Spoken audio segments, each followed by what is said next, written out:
2022 국제 청소년 경제 아카데미 세 번째 수업을 시작하도록 하겠습니다.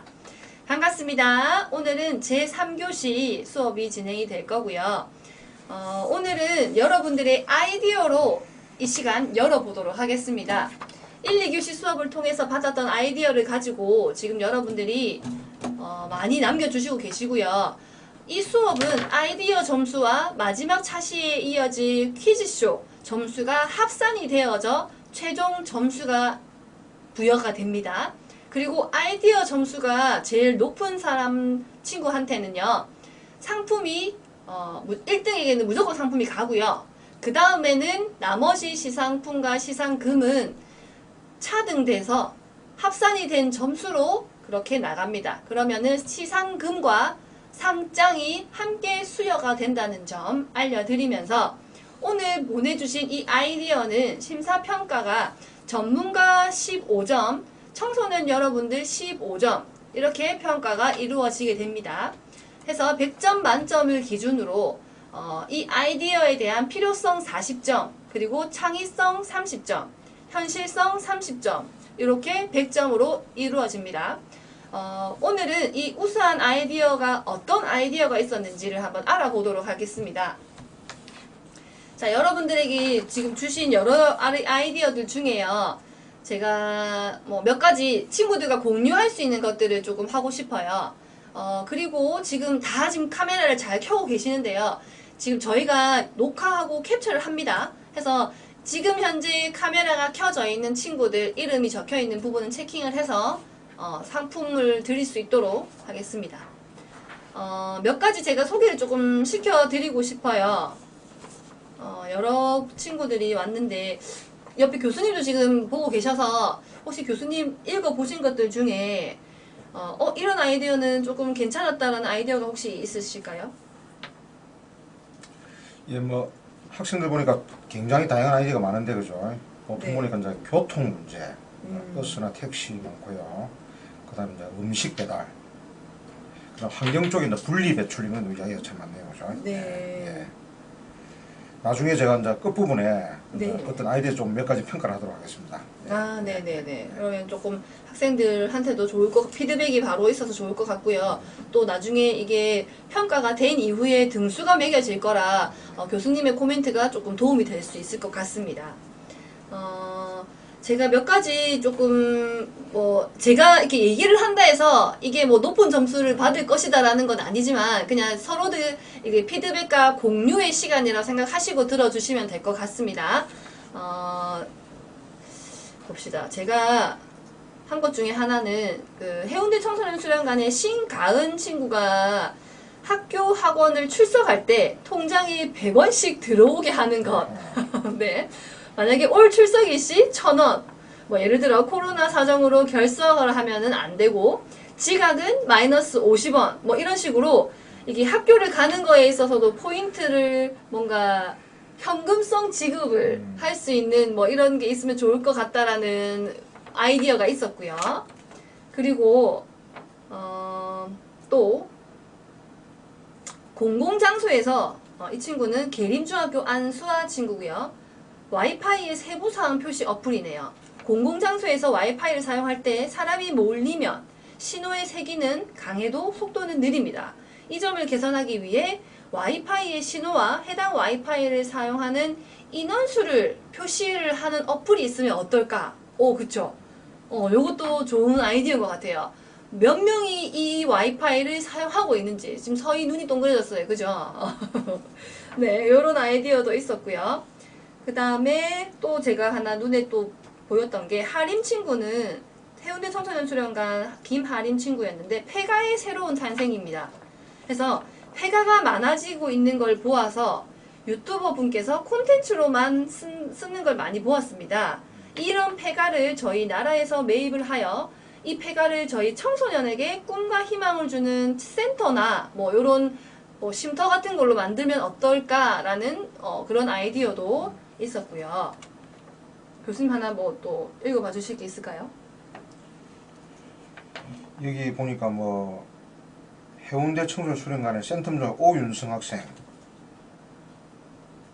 최근에 이제 그 기후 변화 해가지고 사실은 이제 육식이라는 게 또 기후 변화하고 많이 연결이 되거든요. 연결이 되는데 콩고기 대체육을 만들어가지고 레시피를 공부한다라는 그런 또 재미난 아이디어를 냈네요. 네, 그래서 대체육을 목도로 장려를 시킨다는 좋습니다. 네, 그리고 뭐 너무 좋은 아이디어가 사실은 이런 생각도 했네라는 것도 있었는데 그 중에 하나가 또 주식과 펀딩이라는 제목인데 김태환 친구예요. 주식과 펀딩을 우리 청소년들이 잘 아는지 모르겠지만 주식과 펀딩 체험 앱 허구인 주식 기업을 만들어 자신이 직접 투자를 하고 돈도 잃어보고 벌어보기도 하고 해서 직접 주식을 이런 겪어보는 것과 같은 펀딩을 사람들에게 홍보를 해서 이렇게 뭔가 했으면 좋겠다라는 뭐 이런 그런 내용도 있었고요. 이런 걸 봤을 때는 약간 경제나 이런 거에 좀 관심이 많은 친구인 것 같아요. 네네. 그 다음에 배달 드론 남일중학교 권서율 친구는 배달 드론을 가지고 음식을 배달하는 드론. 만약 드론과 사람이 부딪히는 사고가 생긴다면 다칠 위험이 적게 약간 고무 재질의 프로펠러를 대체하여 음식을 편리하게 배달한다는. 이거 사실 지금 곧 나올 것 같은 그죠 교수님? 사실 그 택배 배달을 드론으로 한다라는 그런 이야기들은 많이 들리우고 있어서 조만간 이 배달도 이 드론이 가능하지 않을까. 그래서 비대면 배달이 가능한 시대가 곧 오지 않을까라는 생각을 합니다.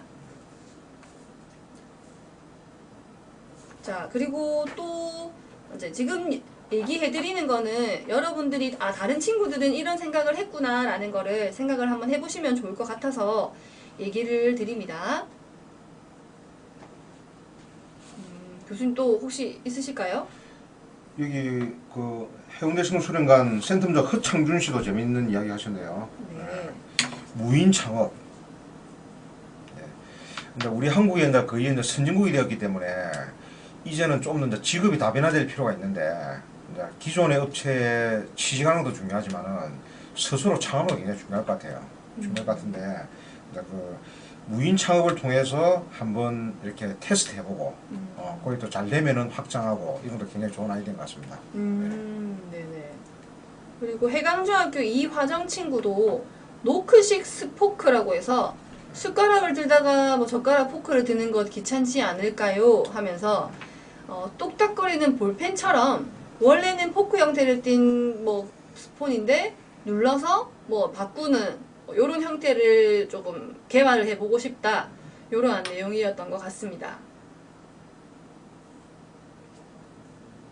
근데 흥미롭게도 네. 그 포크를 갖다가 볼펜처럼 한다는 아이디어도 있고요. 네. 그리고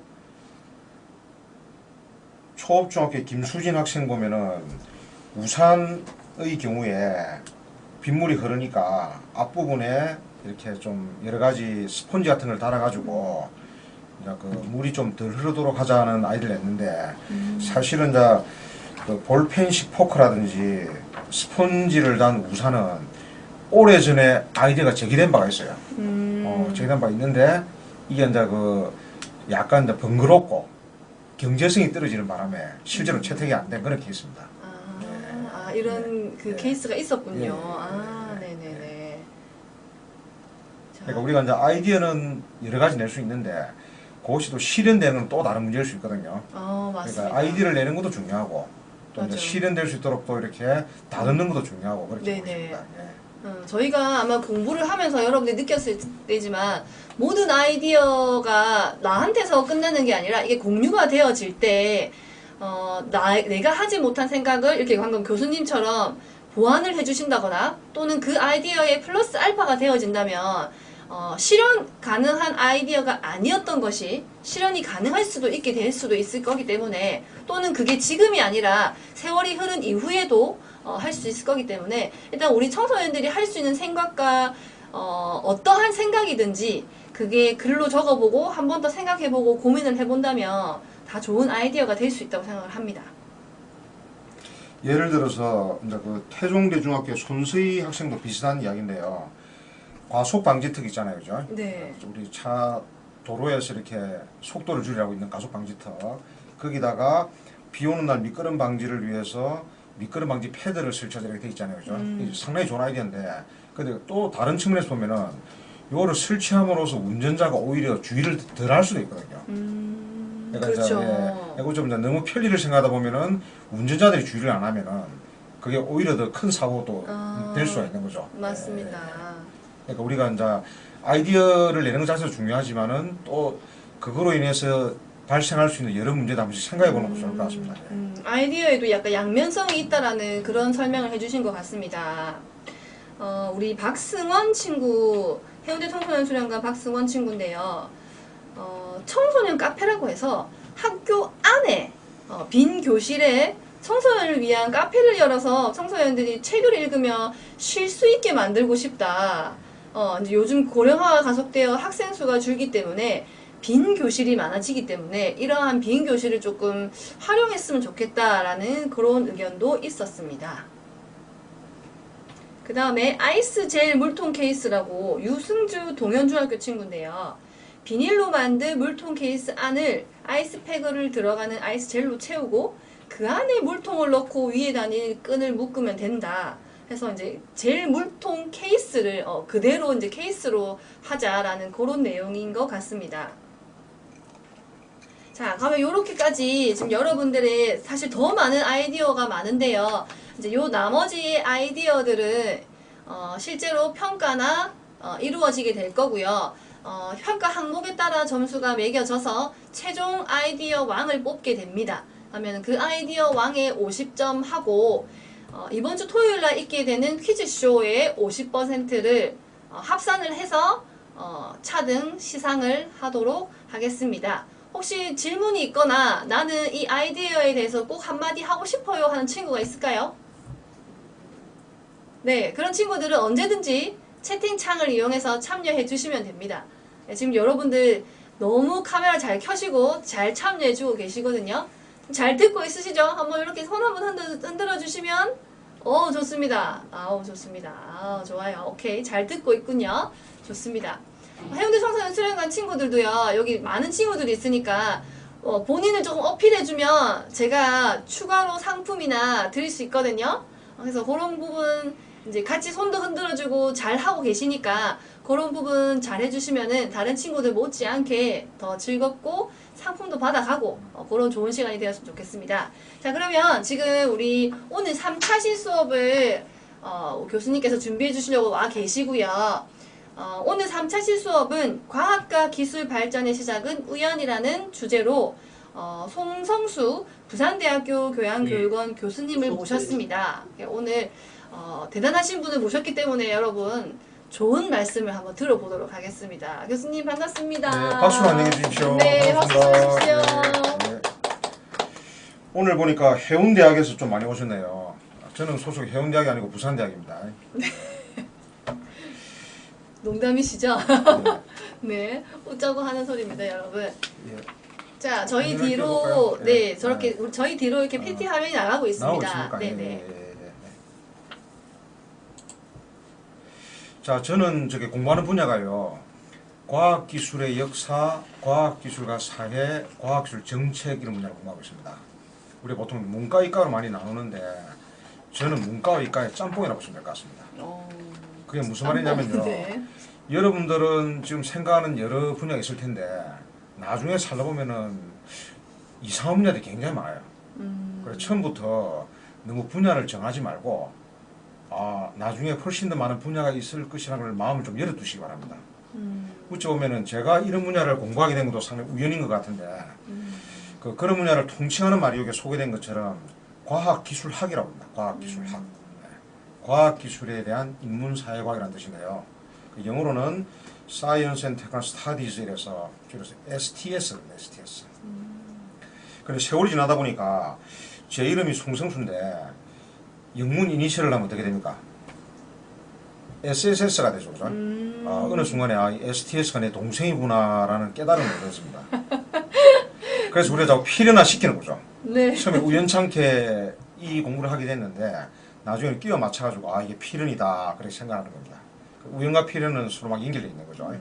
오늘은 이제 우연을 소재로 해서 과학적 역사적 사례를 가져와서 친구들이랑 한번 생각해보는 그런 시간을 가지도록 하겠습니다. 네.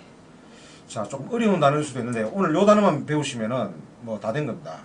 오늘의 배우는 영어 단어는 serendipity라는 단어입니다. serendipity라는 단어고요.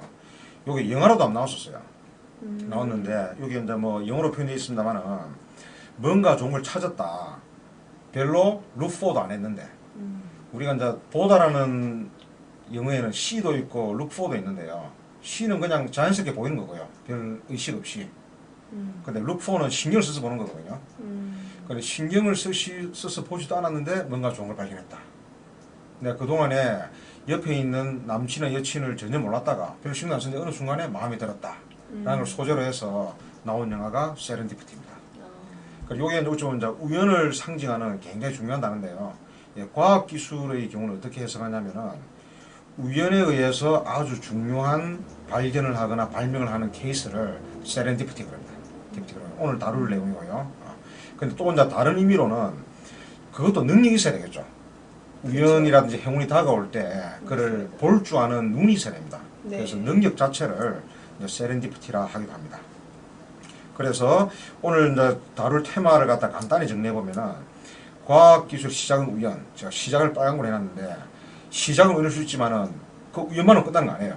아까 얘기했던 것처럼 이제 아이디어가 나왔는데 아이디어 네. 끝나면 안 되는 것이고 네. 그걸 자꾸 디벨롭 해야 되겠죠, 그죠? 그쵸. 그럴 거고 또 재밌는 것은 우연이라는 것이 준비된 사람한테 주어진다는 거죠.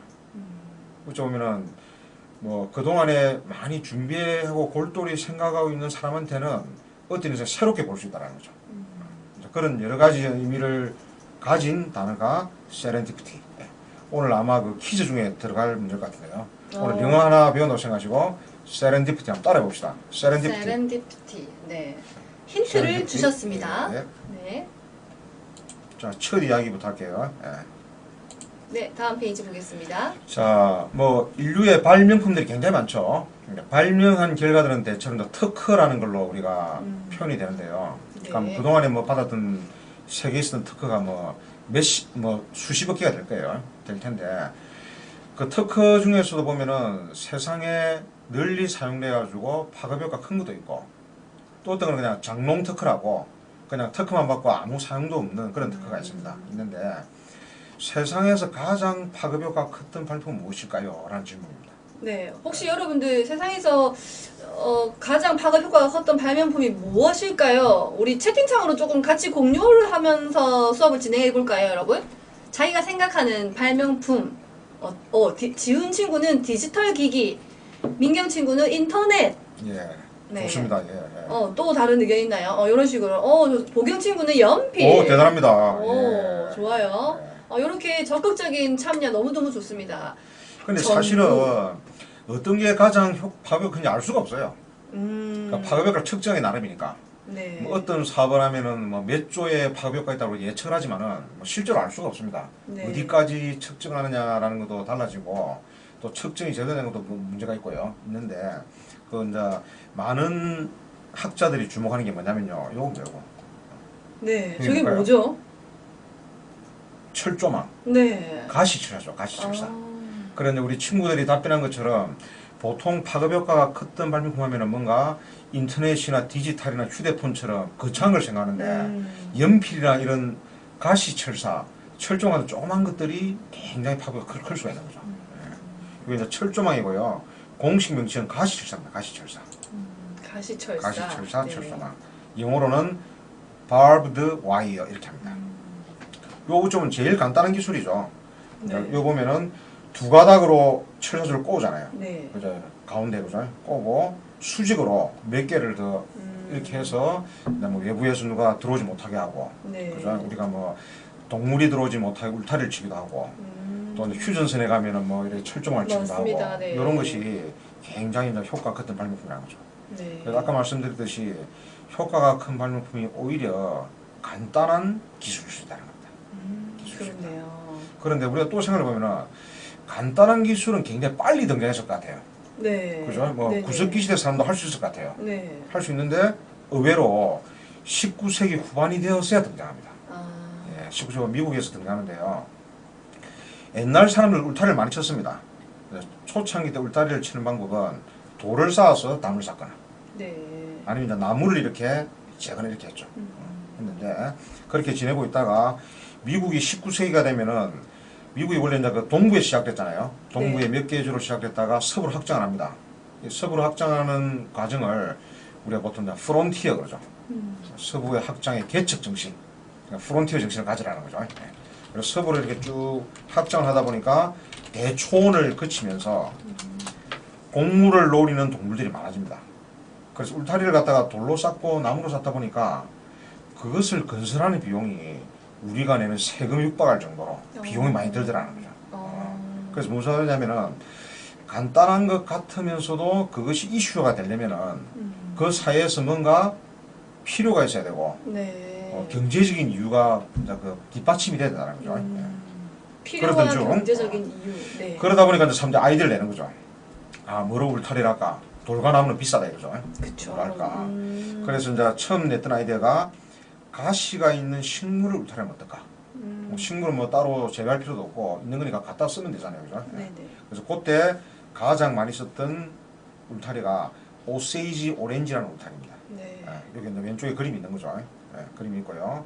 이렇게 이제 그 나무를 보면 옆에 가시가 많이 나타나 있죠. 그죠? 네. 그래서 그런 걸 이제 꺾어가지고 밑에 그림처럼 울타리를 만드는 거예요. 울타리를 만들어가지고 나름대로 이제 울타리 효과를 보긴 했는데 이 역시 단점이 있었던 거죠. 네. 울타리를 많이 지어야 되는데 이 오세이지 오렌지를 키우는데 시간이 걸리겠죠. 그렇네요. 네. 그 다음에 이제 여기 한번 울타리를 딱 지웠는데 다른 데로 이동하기가 어렵잖아요. 그죠? 그렇죠. 네네. 그 다음에 여기가 이제 굉장히 높아지면은 이 오세이지 오렌지 때문에 옆에 있는 식물들이 자라지 못하는 거예요. 또 하나는 이제 잡초나 해충이 서식지가 되는 거죠. 이런 어려움이 많이 있었어요. 어려움이 있는 찰나에 미국의 일리노이주에 디켈브라는 조그만 말이 있었는데 이 말 1년에 한 번씩 축제를 합니다. 축제는 진짜 우연이죠. 축제를 하다가 갑자기 한 테이블에 나무를 만드는 사람하고 철물 상하는 사람하고 농부 세사는 한 테이블에 앉았어요. 뭐 별로 잘하는 사람도 아니에요. 네. 뭐 시골에서 한번 1년에 한 번 파티하는 거예요. 그래 모여가지고 뭐 잘하는 사람이면 어떻겠어요. 뭐 요즘 뭐 삼촌은 잘 계시냐 어머니가 끼리 있을 텐데 뭐 네. 뻘쭘하니까 뭐 이 얘기하다가 요 얘기 나온 거예요. 이게 나와가지고 아 그러면 뭐 오세이지 오렌지를 대신해서 철물상이 있으니까 야 철사로 가시를 만들면 어떨까? 라는 데서 아이디어 나온 것이 철조망이 되겠습니다. 그래서 이거를 통해서 아까 했듯이 이전에는 생 울타리를 가지고 방어하는 비용이 세금 내는 거와 비슷했는데 네. 아주 급격히 낮아졌던 거죠. 낮아졌던 거고 여러분들 뭐 인터넷 찾으면 아시겠습니다만은 요즘은 철조망도 아주 다양한 형태로 여러 가지 많이 나오고 있죠. 지금까지 오늘 9가지 이야기를 드릴 텐데 첫 번째 이야기 네. 철조망, 네. 가시철사. 요거는 또 다른 측면에서 보면요 기술이라는 것이 자연을 모방하면서 시작된다라는 아이디어를 주기도 합니다. 기술은 우리가 인공적으로 만드는 건데 그 기술의 많은 아이디어들은 오히려 자연에서 가져올 수 있다. 네. 그렇죠. 우리 오세이지 오렌지와 똑같은 형태를 단지 철사로 만들었을 뿐이다라는 거죠. 자연에서 가지고 왔다. 네. 네네. 자, 이렇게 이야기하니까 뭐 너무 뭐 과학 기술 안 같이 좀 쓸렁한 것 같죠? 네. 과학 기술 좀 어려워야 되는데. 그러니까요. 너무 쉬운 것 같은데요. 네. 지금까지는. 어려운 거 하나 가져오겠습니다. 네네. 뭔가 공식이 나왔습니다. 자, 여러 가지 키워드가 막 나왔습니다. 여러분, 이 화면을 보면서 제가 뭘 이야기할 것 같습니까? 자, 다음 페이지 넘어가 보겠습니다. 자, 채팅만 한번 써보세요. 이거는 제목이 뭘 것 같습니까? 케임브리지 대학에 다니던 사람이었고, 네. 만류인력도 나오고, 누굴까요?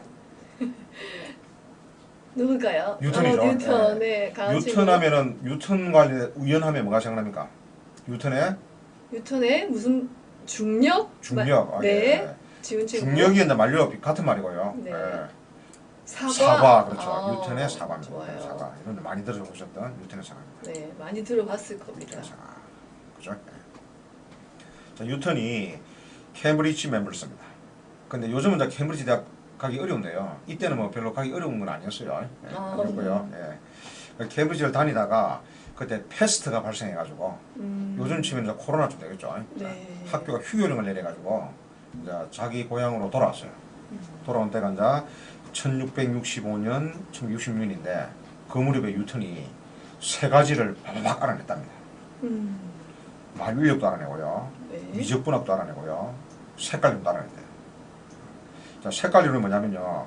우리가 이제 그 가시광선을 빨주노초 파남보 그러죠. 네. 7색깔 무지개. 맞습니다. 옛날 사람들은 이제 그 빛이라는 것이 하나라고 생각했는데 뉴턴은 7가지 색깔이 뭉쳐진 것이다. 라는 이론을 내셨던 거죠.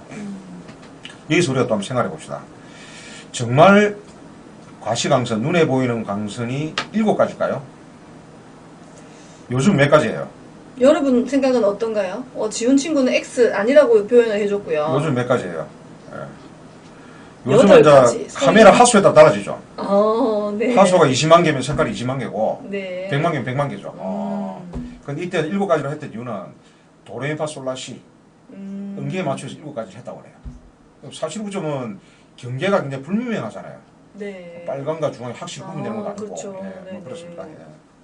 자, 어쨌든 이 중에서 그래서 이제 뉴턴이 1960년에 한꺼번에 좋은 아이디어를 많이 만들었다고 해서 이제 과학사에서는 이걸 갖다가 기적의 해 그럽니다. 기적의 해.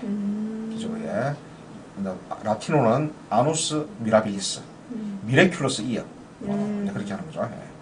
이 말을 이제 처음 쓴 것은 뉴턴 때문에 써진 것이 아니고 당시 영국이 흑사병 아까 패스트도 나름대로 극복하고 그다음에 런던에 큰 화재가 났는데 그것도 해결하고 네덜란드하고 이제 그 해상에서 전쟁을 벌였는데 네덜란드 함대도 물리치고 그래서 어떤 시인이 1960년은 대단한 해다라고 기적해라 불렀어요.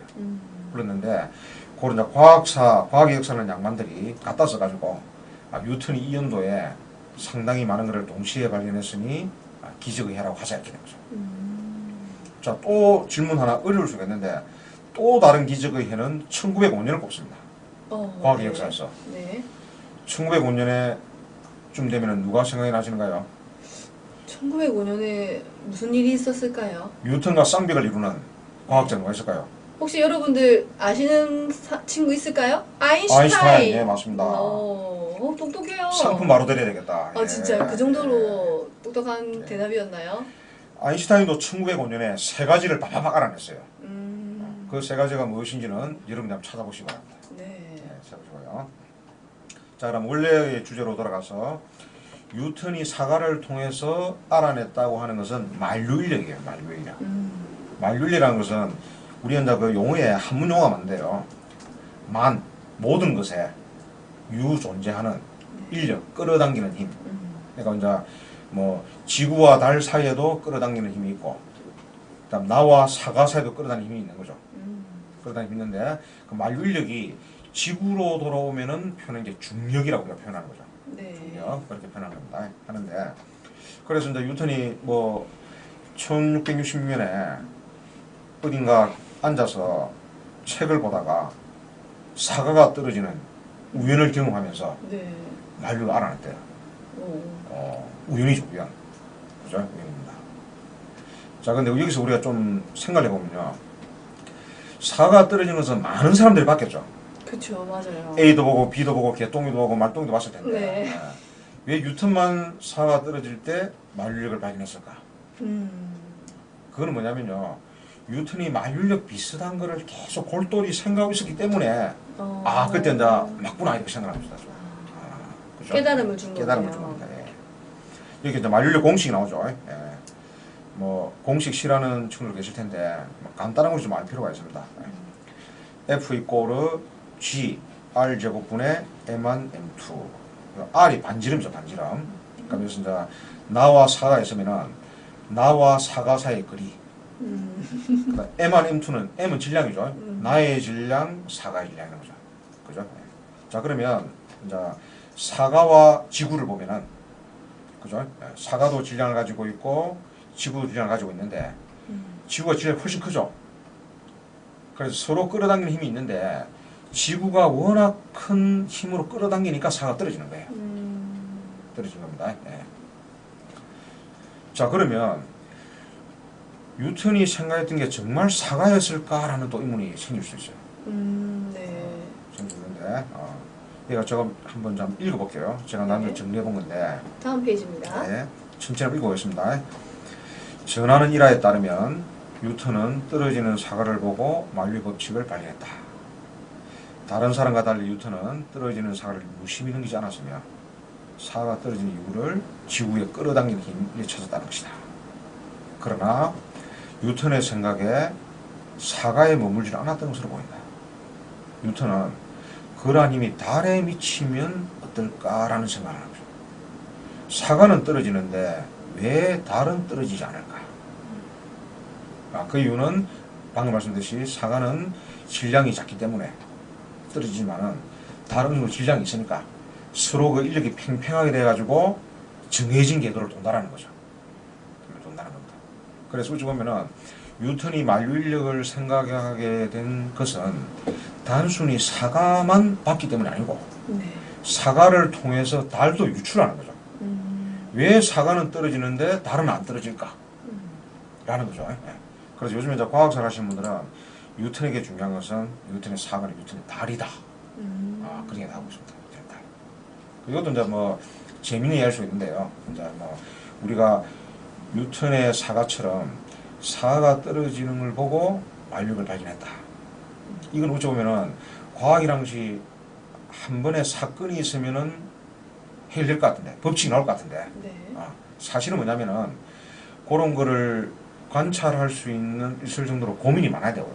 네. 그러니까 또 하나는 그 현상뿐만 아니고 다른 걸 확대를 해야 이제 그 아이디어가 디벨롭이 될 수 있다는 걸 보여주는 그런 예라고 볼 수 있겠습니다. 네. 관찰과 고민, 그 다음에 확대를 통해서 예. 디벨롭 할 수 있다고 합니다. 그래서 뉴턴의 사과, 제가 물음표를 쳐놨었는데, 그걸 바꾸면은 뉴턴의 달이지 않을까. 그렇게 생각할 수 있는 거죠. 네. 자, 가시칠사는 되게 간단했고요. 만류력은 좀 복잡했는데, 그죠? 네. 어쨌든 우연히 결합된 것이었습니다. 네. 다음 세 번째 얘기 가볼까요? 네. 세 번째 얘기는 이제 우리가 종류법인데, 이걸 가져온 이유는 요즘 우리 코로나 때 백신 얘기 많이 하잖아요. 백신. 맞아요. 그죠? 백신. 백신이라고 보면 이제 그 세균이나 바이러스를 약하게 만들어가지고 집어넣는 거예요. 그죠? 그쵸. 집어넣는데, 그거의 시초가 우두법이에요. 우두법. 우두법. 그리고 우리가 이제 그 과학 교과서 같은 데 보면은 요즘 많이 개선됐는데 어떤 게 이럽니다. 인두법에서 종두법으로 이렇게 표현되어 있죠. 표현되어 있는데, 종두라고 하는 것은 둘을 싣는다 이거죠. 둘을 갖다가 접종한다 말이죠. 접종하는데 어떤 두냐? 사람의 두를 접종하느냐, 소의 두를 접종하느냐. 그래서 이제 사람의 두를 접종하면 인두 접종법이 되고요. 네. 소의 두를 접종하면 우두 접종법이 되죠. 네. 그래서 이게 이제 보면 종두법 안에 인두법과 우두법이 있는 거예요. 그래서 인두법에서 종두법으로 하는 말은 정확한 표현은 아니고요. 네. 인두법에서 우두법으로 되는 겁니다. 그래, 한때는 뭐냐면은 이 천년두를 갖다가 해결하기 위해서 천년두를 앓고 있는 사람의 거를 가져와서 접종을 했는데, 그 인두죠, 인두. 있는데, 그런 경우는 부작용도 많고 뭐 여러 가지 문제들이 많아가지고 소에 있는 두를 고름을 가지고 와서 접종하니까 좋더라라는 그런 이야기입니다. 네. 자, 이제 두라는 것이 천년두다, 천년두고요. 이제 우리 동양에서는 두창, 마마, 마진 이렇게 부릅니다. 그래서 이제 뭐 이게 걸리면은 막 얼굴이 꼼보가 되고 죽기도 하고 이렇게 되는 거죠. 저는 제가 어릴 때는 이제 그 뭡니까 이 우두를 갖다가 어릴 때 맞았어요. 불주사라고 해가지고. 불주사 맞았는데 여러분은 안 맞죠? 왜 그랬냐면요. 네. WHO가 뭡니까? 누굴까요? WHO가? 어디입니까? 요즘 코로나 때문에 자주 등장했죠. WHO. 그렇죠. 세계보건기구. 맞습니다. World Health Organization. 근데 WHO에서 1979년에 선언했어요. 지구상의 천년두는 사라졌다. 지구상의 천년두를 우리가 완전히 극복했기 때문에 여러분들은 우두랑 맞는 거예요. 자, 그러면 지구상에 있던 많은 세균이나 바이러스가 있는데 완전히 극복한 게 뭐가 있을까요? 천년두 말고. 뭘까요? 혹시 아는 친구 있을까요? 흥미롭게도 없습니다. 지금 인류가 나름대로 완전히 정복했다는 천년두밖에 없고요. 감기도 완전히 정복 못했고요. 다 그렇습니다. 그러니까 어찌 보면은 자연의 힘이 얼마나 위대한가 대단한 걸 알 수가 있습니다. 예. 어쨌든 공적으로 선나기에 인류가 최초로 극복한 병 천년두 그죠? 우두법에 의해서 그 우두법을 발견한 사람이 여러분들 이름 들어볼 텐데 에드워드 제너라는 영국 의사죠. 의사입니다. 요즘은 이제 뭐 의대를 다니면서 우리가 의학 공부를 하는데 옛날에는 이제 견습생이라고 해가지고 어찌 보면은 훌륭한 의사 밑에서 직접 배우는 거죠. 직접 배우는 따까리를 하면서 배우는 겁니다. 따까리를 배울 네. 때 네. 한 번은 이제 소젖을 짜는 사람들은 천년두에 걸리지 않는다는 걸 사람들이 이야기하는 걸 좀 들었어요. 듣고 지나갔죠. 네. 우연입니다, 우연. 네. 우연이었습니다. 여기도 우연이 있네요. 근데 본인이 이제 어쨌든 견습을 잘 받아가지고 의사가 되어서 병원을 차립니다. 기업이가 됐죠. 그때 이제 천년두가 계속 창궐하고 있으니까 네. 그때 들었던 이야기를 다시 되새기면서 그게 맞는가 사람들한테 물어봐요. 사실 확인하는 거죠. 확인하고 그 다음에 실제로 사람한테 실험을 합니다. 실험하는 사람 구하기 어렵겠죠. 그죠? 그쵸. 뭐 이제 8살의 핍스라는 친구가 첫 실험 대상이었는데 이 친구는 이제 거의 뭐 천년두로 뭐 오늘 내일 하는 친구이기 때문에 뭐 이왕이면 본전이니까 했던 거죠. 했습니다. 그리고 이제 요 그림이 핍스라는 친구에게 제너가 이제 우두를 맞히는 그런 장면입니다. 자, 그래서 이제 자기가 나름대로 효과 있더라 라고 학회에다가 보고를 했어요. 보고를 했더니 학회에서 뭐라냐면은 그 한 번의 케이스 가지고 어떻게 우리가 믿을 수 있느냐. 그렇게 했죠, 그죠? 우리가 이제 그래서 코로나 백신이 나와도 뭐 이게 그쵸. 뭐 확률이 어떻고 막 나오잖아요, 그죠? 네. 테스트를 해야 되는 거죠. 네. 그래서 그 이후에 23명의 다른 접종 실험 끝에야 학회 승인을 받았어요. 학회 승인 받고요. 그래서 이제 1798년이 제너의 우두법이 탄생한 연도인데요. 그때 썼던 논문이 바리올라 베키네의 원인과 효과에 관한 탐구예요. 베키네라는 것이 암소, 백화에서 나왔어요. 백화. 여기 뭐 따져보면은 바롤린에는 두고요. 암소의 천년두에서 나온 효과를 탐구한다는 거죠. 요 바롤린에서 백화가 어원이고요. 백신이라는 말이 나온 거예요. 백신. 그래서 백신이라는 말의 어원은 암소입니다. 암소. 여러분들이 저는 소고기입니다. 네. 우두할 때 우자죠. 네. 백신의 어원이 암소였군요. 네. 여기 이제 왼쪽에 그림 나오는데 다음 여러분들 페이지. 생각해 보세요. 처음에 제너가 소의 고름, 우두를 맞추면은 전혀 걸리지 않는다고 했을 때 사람들 반응은 어땠을까요? 받아들였을까요? 바로 받아들이지는 않았을 것 같습니다. 그럴 것 같죠. 네. 뭐 그런 걸 갖다가 논란하는 겁니다. 예. 네. 다음 페이지 보겠습니다. 네. 그거를 맞으면은 소처럼 바뀐다. 음. 사람이 이승을 잃고 소가 된다. 뭐 그쵸. 등등 여러 가지 네, 많았죠. 네. 예, 많았습니다. 이제 그런 걸 갖다가 이제 완전히 깨부수는데 기했던 사람이 이름 들어봤을 파스텔입니다. 파스텔. 루이 파스텔. 자, 지금 뭐냐면은 백신의 효과를 갖다가 천년두에서만 검증을 했죠. 네. 했는데 이제 파스텔은 누에 전염병도 하고요, 닭 콜레라도 하고요. 그래서 이런 이제 균들을 약하게 만들어서 미리 접종하면은 이제 누에가 전염병을 안 앓고 닭도 콜레라 걸리지 않는다는 걸 알게 됐어요. 네. 그걸 알게 되면서 좀 이제 제너가 이야기했던 원리를 일반한 거죠. 일반하면서 제너를 키워주기 위해서 백신이라는 용어를 만들었어요. 그 암소, 네. 암소. 네. 예. 뭐 훌륭한 과학자죠. 자기가 어찌 보면은 내가 최초의 발견자라고 주장할 수도 있는데 앞에 있던 선배를 갖다가 기려서 백화에서 나온 백신을 마셨어요. 그리고 용어를 쓰고 그다음에 탄저병에도 적용하고 광견병에도 적용하고 그리고 일반화되면서 이제 백신이라는 것이 효과 있구나라는 것이 사람들이 받아들이게 됩니다. 이때도 이제 왼쪽 아래 그림 보면은 탄저병 할 때도 1881년에 아까 전에 그 핍스라는 친구에 대해서 우두를 놨던 것처럼 똑같이 탄저병에 대해서 사람들이 보면서 공개실로 합니다. 사람들이 이제 안 믿어주니까. 좀 이제 제너가 핍스에게 나왔을 때는 사람들이 공개는 안 됐던 거죠. 네. 근데 파스텔 같은 경우는 사람들 다 몸이 돼서 그래 A 그룹은 백신을 맞고 B 그룹은 안 맞고 두고 보자 이거 진짜. 그렇게 함으로써 백신이 사회에 수용될 수 있다는 거죠. 파스텔이라는 사람은 아주 유명한 말을 많이 남긴 사람이기도 합니다. 과학에는 국경이 없지만 과학자에게는 국적이 있다. 여러분들은 혹시 옛날에 뭐 10년 전에 항우석 박사님 기억하는 친구 있을지 모르겠어요.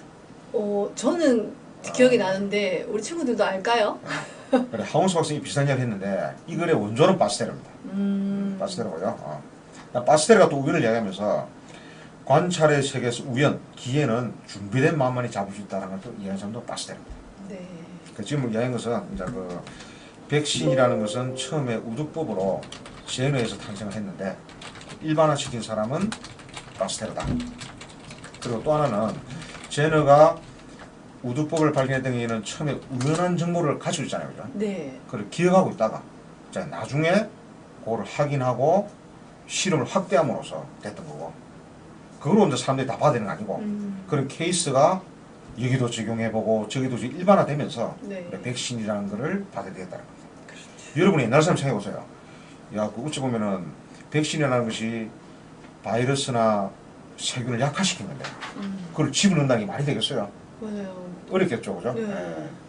그런 역할을 했던 사람이 제노와 바스테르다라는 얘기가 됐습니다. 좀 어려운가요? 이해하는 게? 여러분들 어때요? 조금? 서희 친구 조금? 아직까지 제가 실력이 모자라서 어려운 모양입니다. 자, 다음 이야기는 더 어려울 수가 있는데. 네. 좀 쉽게 얘기해 주세요, 네, 선생님. 그렇죠. 네, 교수님. 염료라고 해서 염료. 영어로는 dye인데요, dye. 천연염료는 natural dye. 인공염료는 artificial dye죠. 우리가 자연색에 존재하는 것은 천연이고요. 우리 인공적으로 만든 거는 기술의 세계는 artificial이 되는 겁니다. 색깔을 드리는 거죠, 색깔을. 우리 한국이 오랫동안 백여민족이었어요. 백여민족이었던 이유를 다른 각도로 해서 보면은 염색을 못했어. 흰옷밖에 못 입었던 거지. 그래서 이제 인공염료가 개발이 되면은 컬러풀한 옷을 입게 되는 거죠. 네. 우리가 컬러풀한 옷을 입게 되는 것도 인공염료 덕분입니다. 자, 천연염료는요, 우리가 뭐 옛날 같으면은 요즘 시절에 봉숭아물을 들이잖아요. 봉숭아와 같은 자연에 존재하는 색깔을 가지고 물을 들입니다. 그러면 문제 돼요. 봉숭아에서 염료를 뽑아야 되고, 네. 이 염색이 되도록 칭칭 감아야 되고, 네, 맞아요. 또 좀 있으면은 색깔이 변색되고, 얼마나 힘들겠어요. 그러다 보니까 옷에다가 색깔 입히는 경우는 왕족이나 귀족이 아니면 할 수 없는 거였어요. 할 수 없는 거였고, 일반인들은 그래서 전부 다 흰옷밖에 못 입었습니다. 못 입었는데, 이 인공염료를 개발해가지고 색깔 시대를 연 사람이 19세기 영국의 화학자 윌리엄 퍼킨이라는 사람이에요. 윌리엄 퍼킨. 자, 이 사람이 이제 그 개발해낸 인공염료가 왼쪽에 나오는데요. 보라색 색깔이 있습니다. 보라색. 보라색이고요. 나중에는 다른 인공염료도 개발돼가지고 대표적인 것이 청바지에서는 인디고 블루 이런 게 되면서 우리가 색깔 시대가 되는 거죠. 네. 이전에 귀족들만 쫙 입고요. 대부분의 사람들은 흰옷만 입는 거예요. 지금도 뭐 좀 안 좋은 얘기인지 모르겠지만 북한의 사진들 보면은 색깔 별로 없죠. 그죠? 맞아요. 공업이 덜 발달돼서 그런 면도 있는 것 같아요. 네. 그렇군요. 그러면 지금 이제 염료가 발달된 과정에 대해서까지 한번 네. 들어봤습니다. 자, 그런데 지금까지 이야기한 거는 대학하고 별 관계가 없었어요. 그죠? 이제 뭐 가시초사도 뭐 그 동네 축제에서 그죠? 그 다음에 뭐 이제 유턴양도 대학을 다니고 있었지만은 대학은 무관하게. 네. 그죠? 그 다음에 뭡니까, 그 백신의 같은 경우도 자기가 이제 실제로 의사활동을 하면서. 그쵸. 그죠? 뭐 다음에 이제 사회 문제를 해결하면서 이렇게 된 거고요. 이 케이스는 대학에서 내준 숙제를 잘하다가 우연이 된 거예요. 여러분들 숙제를 잘하셔야 됩니다. 네. 그러니까 요 당시 때 영국에 있었던 대학이 왕립화학대학입니다. 왕립화학대학. 영국에서 유명한 대학은 케임브리지와 옥스퍼드죠. 케임브리지와 옥스퍼드는 오래된 대학이고요. 그 당시에는 아직까지 그리스, 라틴어, 뭐 고전을 가리키는 그런 거였고요. 그래서 이제 뭔가 새로운 과학을 해야 되겠다 해서 만든 대학이 왕립화학대학입니다.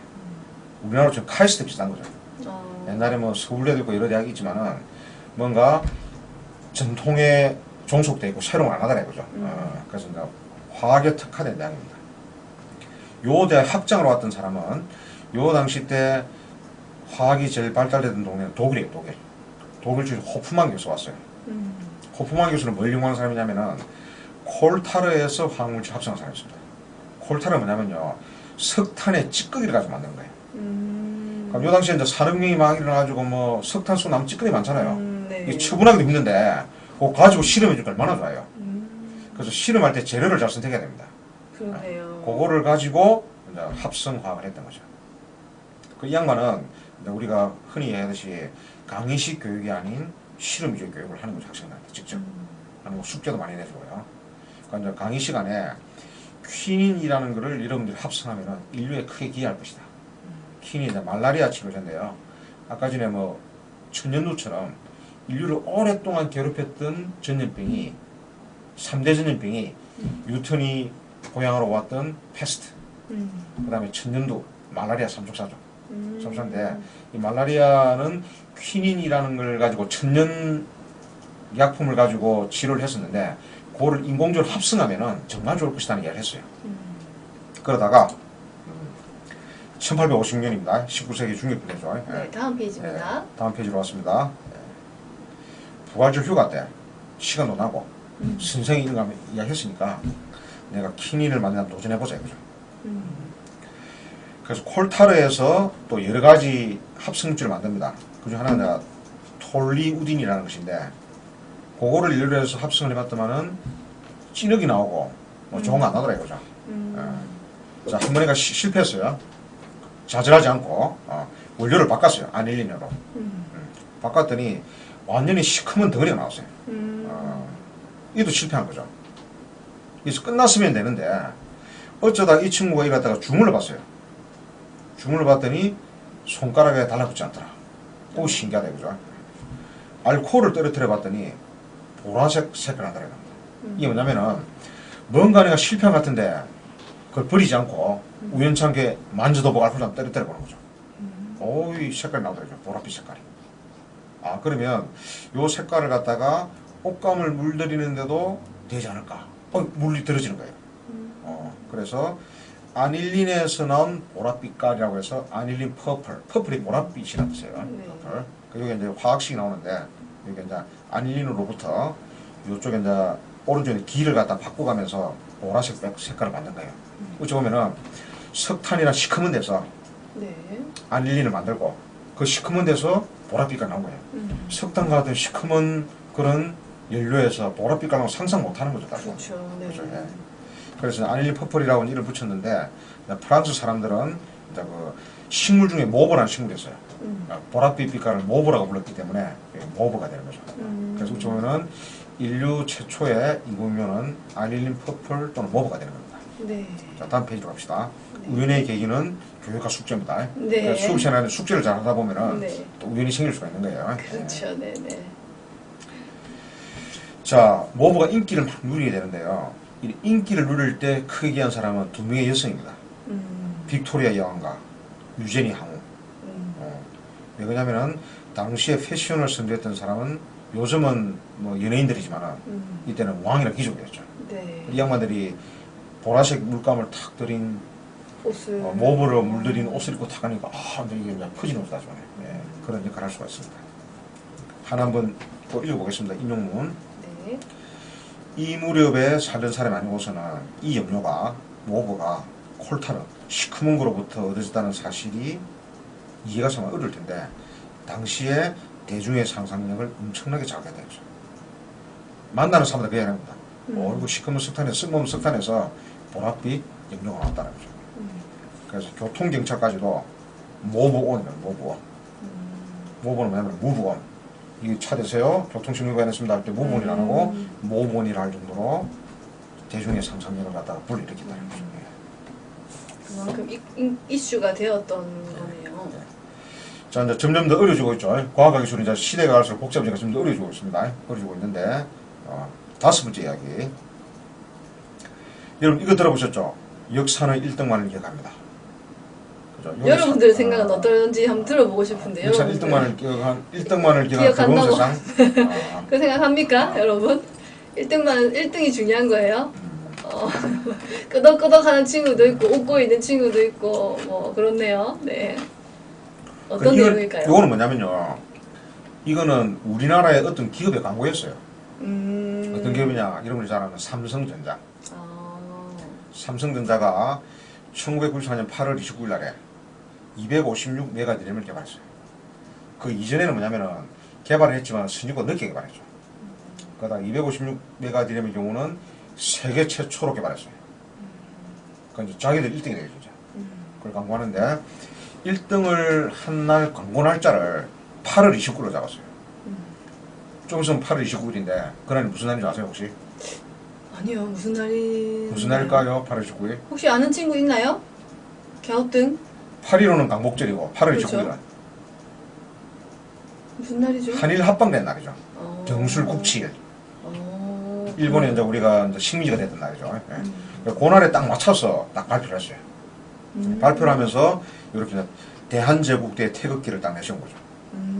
뭐 여러 가지 이제 의미가 있는 거죠. 네. 이제 우리가 일본을 이겼다. 그 당시 일본이 좀 이제 반도체에서 제일 잘 나가는 나라였는데 우리가 그걸 이기고 우리 1등이 되었다. 그리고 역사는 1등만을 기억한다는 거죠. 그렇게 하면서 삼성전자가 냈던 광고가 뭐냐면 이 두 사람이죠, 두 사람. 전화를 처음 발명해서 뭘까요? 전화. 혹시 아는 텔레폰. 친구 있나요? 전화를 발명한 사람. 지훈이 채팅 한번 쳐볼까요? 오 누구 적어보세요. 누가 서인은 알렉산더 벨. 오, 알렉산더까지 쓰시네. 대단하시다. 벨 맞습니다. 벨, 알렉산더 벨, 알렉산더 그레이엄 벨. 이름부터 전화를 발명이 돼 있죠. 네. 벨이 울리는 것처럼. 여러분들 소음을 측정한 데시벨 아시죠? 네. 그 데시는 10분이라는 뜻이고 벨에서 가져온 거예요. 소음을 측정하는. 자, 그런데 여러분들이 이제 여기 있는 것처럼 알렉산더 그레이엄 벨 이름 적혀 있네요. 적혀 있는데 알렉산더 그레이엄 벨하고 같은 날에 네. 전화에 대한 특허를 신청한 사람이 있습니다. 오. 그 사람이 이제 엘리사 그레이라는 사람인데, 근데 그레이는 처음 들어보죠. 네. 그죠? 벨은 잘 많이 들어봤는데. 그렇죠. 네. 그래서 거기 이제 1등만 기간다 그죠. 그래 역사는 1등만 기가기 때문에 이제 알렉산더 그레이엄 벨이 특허를 2시간 일찍 신청하는 바람에 벨은 전화의 발명자를 우리가 기억을 하고 그레이는 이제 오늘 강의 같은 데서 들을 수 있는 그런 상태가 되어버렸다는 거죠. 그때가 1876 2월 14일 여러분이 좋아하는 발렌타인데이였습니다. 기억에 쏙 남겠네요. 네네. 근데 삼성이 이제 그런 광고 카피를 갖다가 만들었는데요. 그리고 우리 광고 카피에도 보면은 역사라든지 신화 이런 게 많이 들어가 있죠. 많이 들어가 있는데. 근데 자세는 그거는 또 말이 안 되는 거예요. 왜냐면은 특허를 주는 방식 두 가지가 있어요. 하나는 선출원주의. 누가 특허를 먼저 냈느냐. 먼저 출원한 사람한테 특허를 주는 주의가 있고요. 네. 또 하나는 먼저 신청하는 것과 관계없이 먼저 아이디어를 낸 사람한테 주는 선발명주의가 있어요. 그래 이 당시 미국은 선발명주의였기 때문에 먼저 내도 중요한 게 아니에요. 누가 아이디어를 먼저 내냐 중요한 사실은. 그래서 이거는 약간 이제 안 맞는 것도 있어요. 그렇습니다. 오히려 이제 여기서 우리가 볼 수 있는 거는 다음 페이지. Disadvantage of expert. 전문가의 불리함. 전문가의 불리함. 오늘 처음 그레이라는 사람은 전문가였어요. 웨스턴 일렉트릭에서 잘 나가는 엔지니어고 간부였어요. 간부였습니다. 그리고 전화에 대한 아이디어를 처음 생각해낸 사람은 조금 더 일찍 그레이였어요. 그레이. 여러분들 저 뭐냐 여기 그림 나오는 것처럼 이런 놀이 많이 해봤죠? 그쵸. 전화 장난감 놀이. 네. 그래 한 번은 이제 그레이가 사촌 집에 놀러 갔다가 어린 동생들이 이거 놀이하고 있는 거예요. 그래서 야 저 신호를 전기적 신호로 바꾸면 전화가 되는 거거든요. 전은 전기란 뜻이고 화는 말이잖아요, 말. 네. 그죠? 그래 전화를 한번 만들어 볼까 이거죠. 그래서 자기는 좀 이제 전문가니까 주위에 많이 물어봤어요. 물어보니까 전문가들의 반응은 야 이전에 독일에서 이미 그게 나왔다 아이디어가 나왔고 그건 장난감이지 그 만든다고 고생하지 마라 돈도 안 된다 이러죠. 그래서 전화에 대한 아이디어는 잠시 가지고 있었는데 그냥 버려버렸어요. 어쩌면 이제 이것도 우연이죠. 우연히 사촌 동생들 노래하는 걸 보고 전화 아이디어를 떠올렸어요. 또 그 아이디어를 갖다가 계속 잊지 못하고 수업을 해버렸어요. 왜? 전문가들은 주위의 반응에 민감하거든요. 또 하나는 내가 장난감 만드는 게 아니고 돈이 되는 걸 만들어야 했잖아요.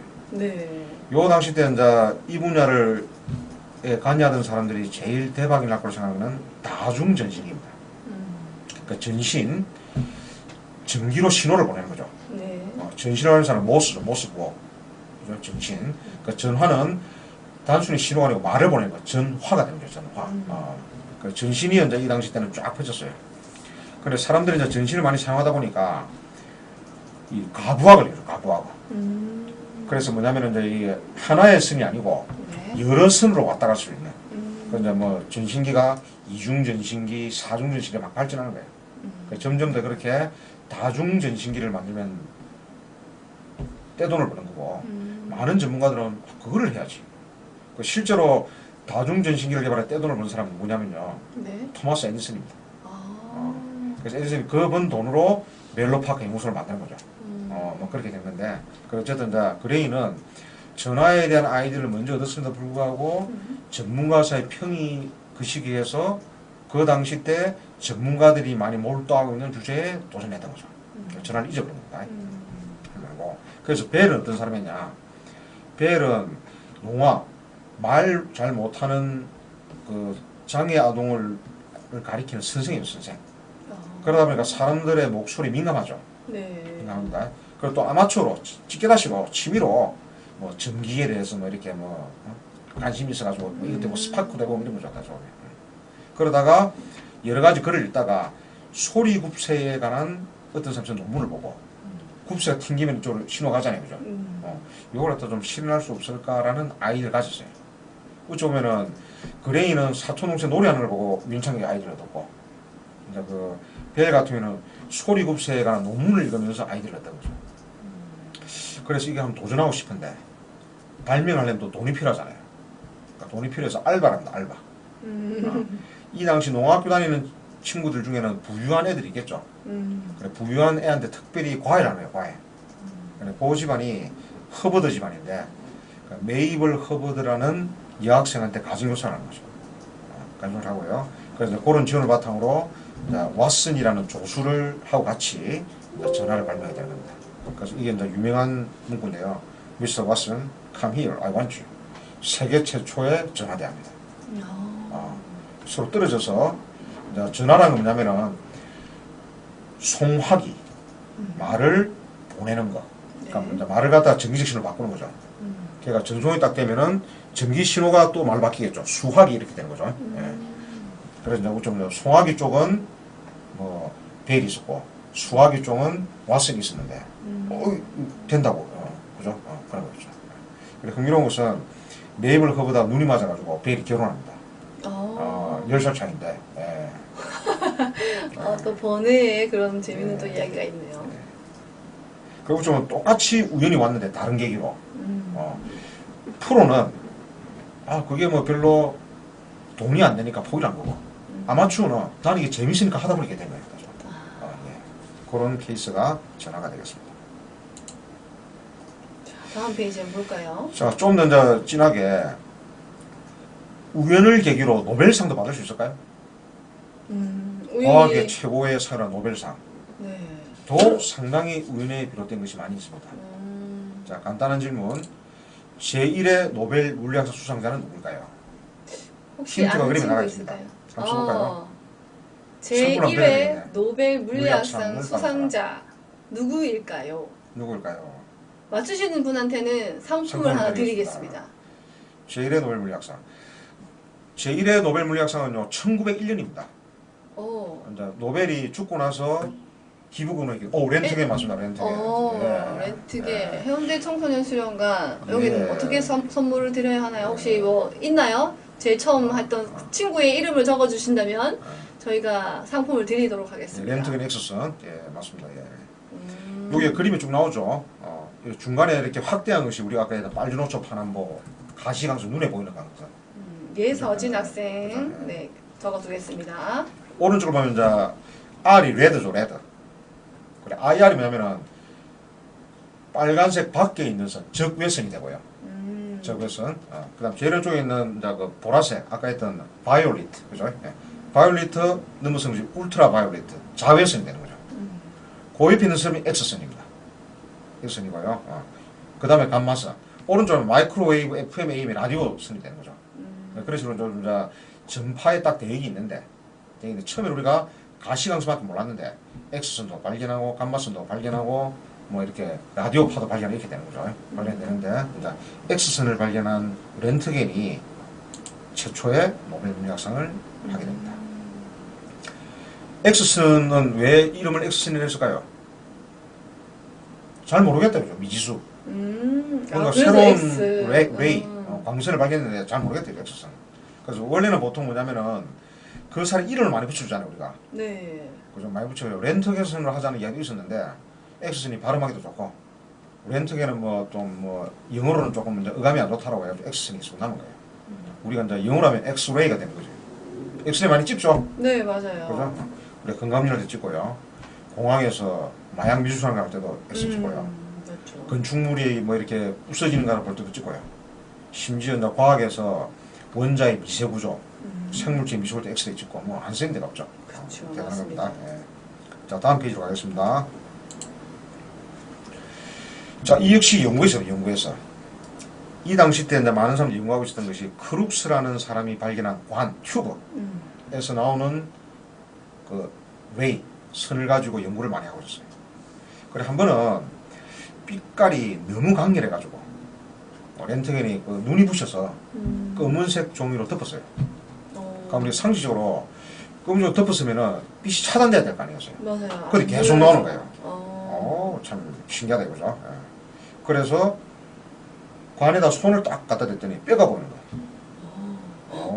처음 엄청 대단한 놀랐을 거, 것 같아요. 놀랬겠죠. 네. 자, 이게 우연이죠, 우연입니다. 검은색으로 덮었던 것도 우연이고, 관을 만진 것도 우연이죠. 근데 우연인데, 한 번에 우연은 안 됩니다. 그러니까 자꾸 해보는 거죠, 진짜. 뭐, 뼈 말고, 뭐, 책도 한번 대보고, 뭐 컵도 대보고 이렇게 하는 거죠. 실험을 반복하는 거죠. 동일한 물체 같은 경우도 두께나 크기를 다르게 하면서, 그러니까, 이 뭔가 있다, 그죠. 그래, 와이프를 꼬셔가지고, 이 손가락 사진 한번 찍어보라고. 그래서 최초 액션 사진에 반지가 있습니다. 반지가 있는 이유는 이제 와이프의 사진이라서. 그래서 다르게 해서하면은 자기 손 안 찍고 위험할지도 모르잖아요, 실제로. 실험 대상이 와이프를 실험 대상으로 만들었던 나쁜 남자가 네. 렌트겐이 됩니다, 렌트겐. 네. 그래서 이제 그때 와이프가 했던 말이 자기 몸소 난 죽으면 봤다, 그죠. 여러분들 테슬라 많이 들어봤죠? 그렇죠. 요즘- 테슬라. 요즘 머스크 때문에 유명하잖아요. 네. 머스크가 테슬라를 종해주고 테슬라 모터즈를 만들잖아요. 그죠?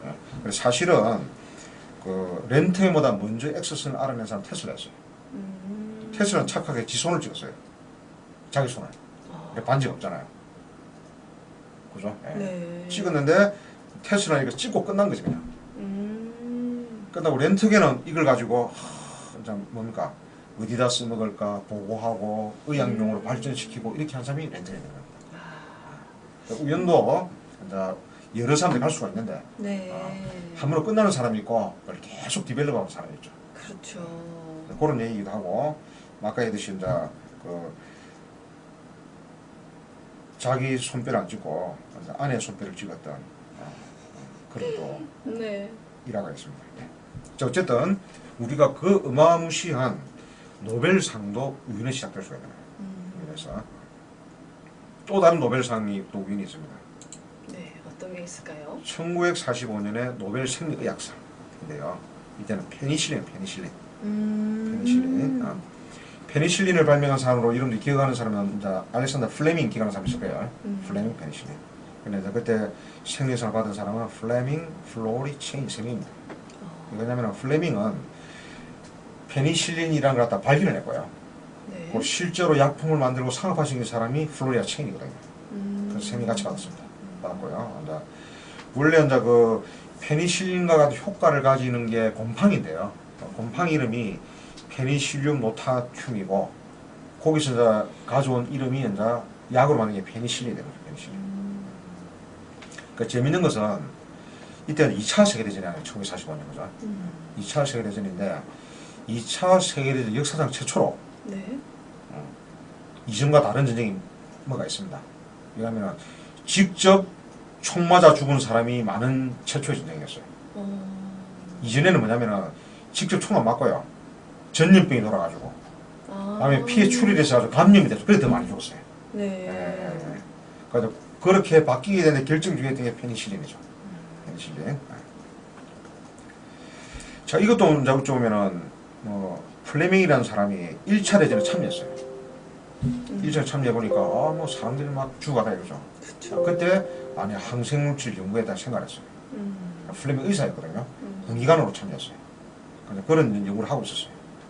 하고 있다가 이것도 연구해보고 저것도 연구해보고 그리고 여기도 저 이렇게 페트리라는 접시에 이균도 배양해보고 저균도 배양해보고 이렇게 했죠. 그래서 실험하다가 뭐 8월 말쯤 돼가지고 휴가를 갔어요. 휴가.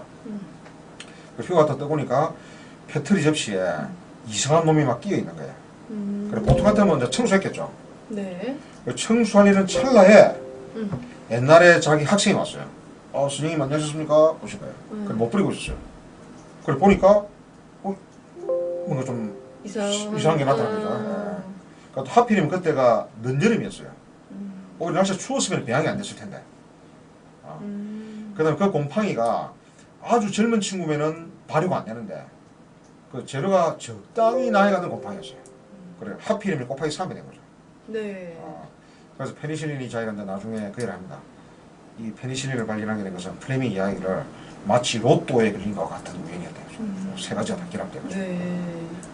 어느 것 하나도 안 되면 저게 그렇죠. 발견이 아주 안 됐을 우연이죠. 텐데. 네. 그 제자가 안 왔으면 버렸을 테고. 그렇죠. 그죠? 겨울이었으면 안 됐을 곰팡이가 발효가 안 됐을 것이고 그 재료가 너무 센 뺑이었어도 안 됐을 것이고. 그죠? 네네 맞습니다. 자 그래서 이제 나중에 이제 그 플레밍이 그 다른 사람들이 강연을 하면서 재밌는 일을 했습니다. 네 다음 페이지입니다. 자 읽어보겠습니다. 여러분 우리가 인생을 살면서 우연이 얼마나 중요한지 한번 생각해 보라고. 우리는 인간의 존재는 어떤 면에서는 바둑돌 같은 존재입니다.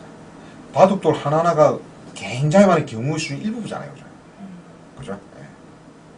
하지만 바둑을 잘 두는 사람들은 계속 파고들잖아요. 파고들어라. 주저 말고 조금이라도 이상한 것이 있다면은 평상시와 다른 게 있다라면은 열심히 파고들어라. 나는 파스텔가 난 이 말을 믿습니다. 우연은 준비되어 있는 사람에게만 주어진다. 그래 결국은 우연은 준비되어 있는 사람에게 주어진다는 말은 황우석이 처음 한 말도 아니고 알렉산더 플레밍이 처음 한 말도 아니고 루이 파스텔가 한 말이죠. 네. 플레밍이 살린 겁니다. 그죠? 그러니까 요 밑에 그림이 뭐냐면요. Thanks to penicillin. 2차 대전에 참여했던 사람들이 페니실린 덕분에 안 죽고 고향으로 돌아갈 수 있다는 겁니다.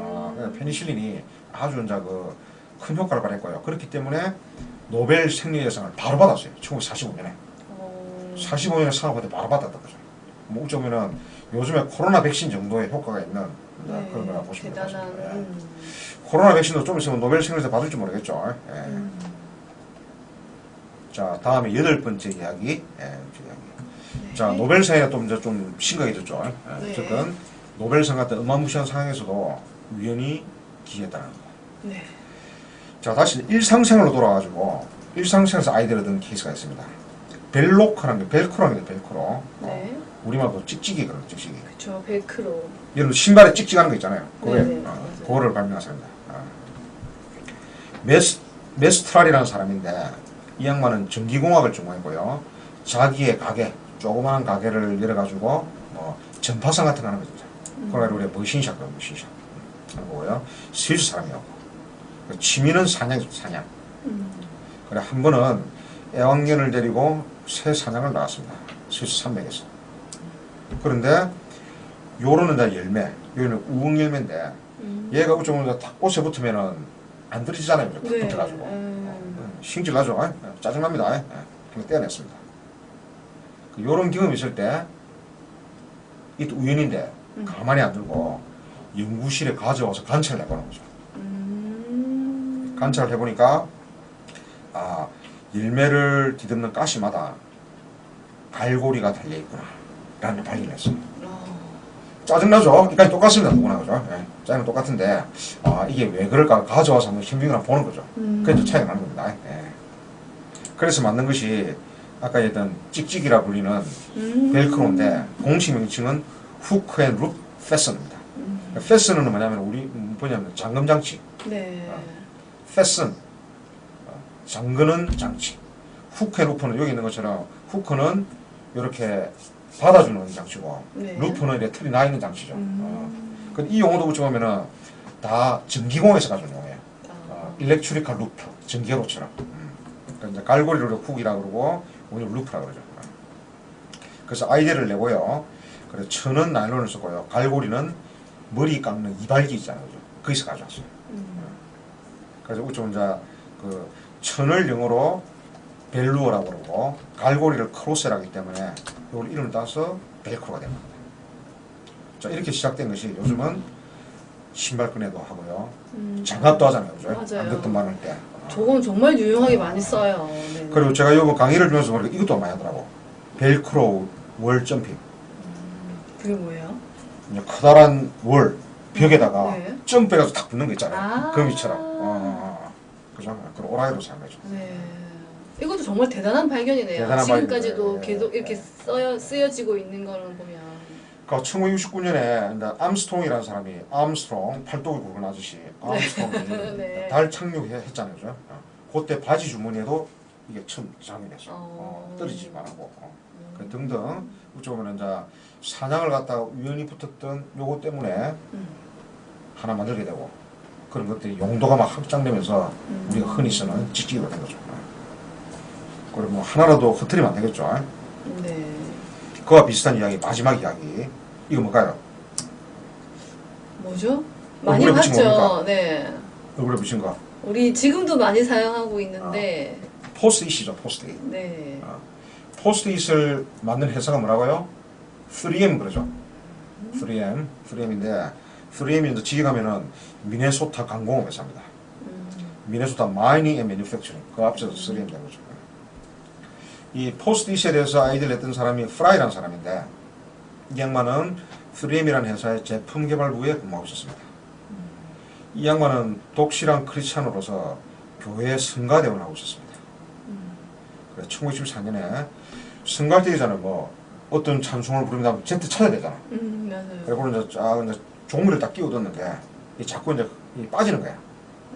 그때 이게 좀 안 빠지는 방법이 없을까라고 생각을 하다가 자기 회사에서 실브라는 사람이 몇 년 전에 뭔가 접촉사 개발한 게 있는데 그거를 하려고 하면 어떨까라는 생각을 하게 된 거죠. 어쩌면 이제 이것도 우연이죠. 그죠? 찬송가 책에 끼워놓던 종이가 자꾸 떨어지는데 안 떨어지더라는 방법이 없을까? 라는데 그것도 뭐냐면 이전에 있었던 자기 회사의 제품하고 연결을 시키는 거죠. 그죠? 접착제는 아주 강력한 접착제. 우리 뭐 지하철 타면은 딱 붙여도 안 떨어지는 거 있잖아요. 그죠? 맞아요. 이런 것도 있고 포스트잇은 뭐예요? 아주 약한 접착제죠. 그렇죠. 원래 실버라는 사람은 뭐냐면은 초강력 접착제를 만든 거였어요.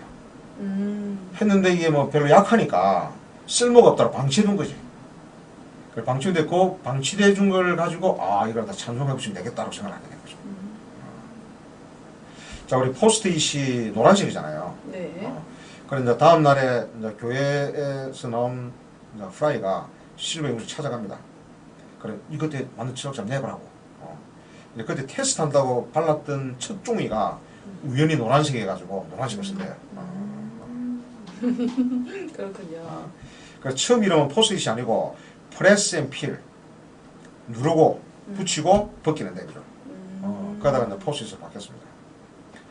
근데 처음에 냈을 때 별로 반응이 안 좋았어요. 이거 뭐 어디다 쓰냐고 했는데 이제 3M이라는 회사에서 기업에 근무하는 비서진들한테 공짜로 쫙 뿌렸더니 엄청 좋아하는 거예요.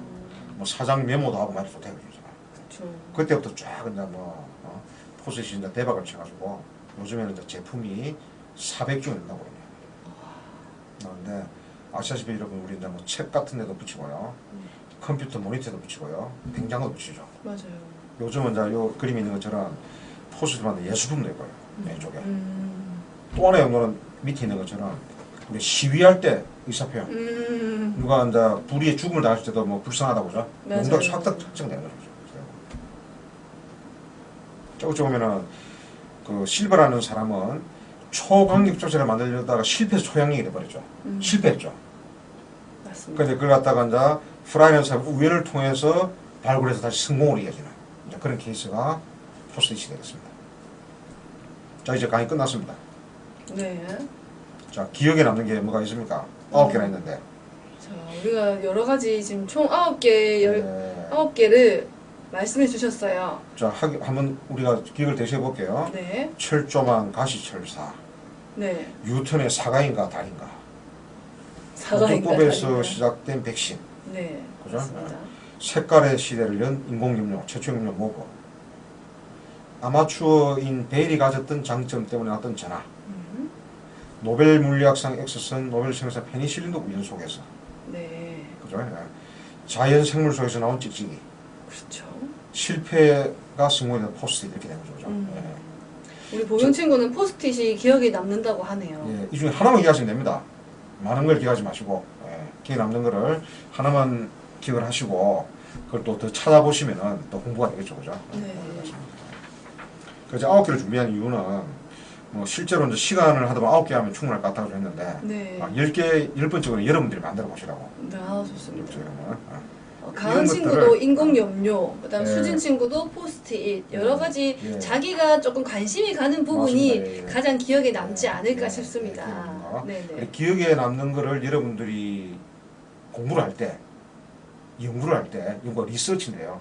다시 한번 더 서치해 보는 거지. 그다음 서치해 보면 그것이 여러분한테 선물이 되는 거예요. 네. 선물은 프레젠트인데요. 그래서 오늘 짧은 시간이지만은 오늘 들었던 현재의 순간을 선물로 생각하고 더 공부를 하시면은 진짜 선물이 될 것 같습니다. 좋습니다. 하나 더 염두에 거는 뭐 재밌는 이야기로 이제 뭐 과학과 기술의 시작 우연인 경우가 많은데 아까 전에 뭐 친구들 아이디어도 할 때도 얘기해서 나는 아이디어 하나가 바로 성공하는 거 아니에요. 그걸 설명하는 게 이미 혁신의 깔때기입니다. 그래서 아이디어가 3,000개가 있으면은 3,000개. 그 중에 10%가 시도가 되는 거죠. 네. 그다음 그거에 또 한 절반이 실제로 프로젝트화 되는 겁니다. 그래 점점 해가지고 마지막에 성공하는 거는 3,000분의 1의 확률이라고. 그렇다고 해서 아이디어를 내지 말라는 뜻은 아니고. 맞아요. 내지 말은 아니고, 예. 3,000개의 아이디어 중에 하나의 아이디어가 성공을 한다는 거는 예. 지금 우리 친구들 한 개씩 적어냈는데 예. 아직 3,000개의 아이디어가 더 필요하다는 얘기가 될 것 같습니다, 뭐 여러분. 여러 가지 해석이 가능한데 네. 아이디어를 많이 내셔야 되는 거야. 그렇죠. 맞아요. 한 개만 남다고 해서 포기하지 마시고. 예. 네. 그러니까 이게 이제 성공하지 않았더라도 그 실패가 또 새로운 아이디어가 될 수가 있으니까. 근데 중요한 것은 내 아이디어가 끝내주는데 자만해서 안 된다는 거죠. 그리고 마지막은 저에 대한 선전. 네. 제가 쓴 책들 4권만 가져왔는데 여기 이제 과학의 역사, 기술의 역사 이런 책들이 있으니까 관심 있으신 분들은 좀 한 번씩 읽어보시면 좋을 것 같습니다. 다 교수님이 집 저서와 지음되어 있네요. 예, 다 지음입니다. 예. 네. 인터넷 창에서 송성수를 검색해 보시기 바랍니다. 네. 감사합니다. 영어로 땡큐, 중국어 쎄쎄. 바이바이. 네. 네네. 오늘 유쾌하게 마지막까지 여러 가지 비유와 적절한 예시를 들어주시면서 이야기들을 나누어 주셨습니다. 하루 10분 세계사 재미있게 읽은 책인데 신기하네요. 오이, 감사합니다. 이렇게 예, 보경 친구가 교수님의 책을 읽어봤었다고 얘기를 하네요. 네네. 이렇게 저자를 만났습니다. 실시간으로. 네네. 좋습니다.